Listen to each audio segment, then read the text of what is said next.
I was sent a glass jar of all natural pure honey, and how do you resist that? Honey is just so good. I love that it's a product here of the USA.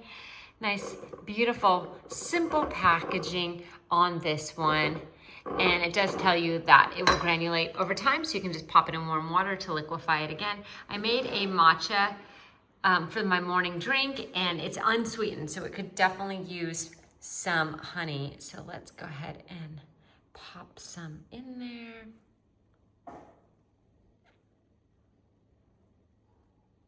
And I did do a finger taste test for this honey as well. It tastes like amazing honey. I don't know how else to describe it besides deliciously sweet and easy to enjoy. Oh, there's my kitty even, very curious. I don't think you want to have honey though. Yeah, you can smell it.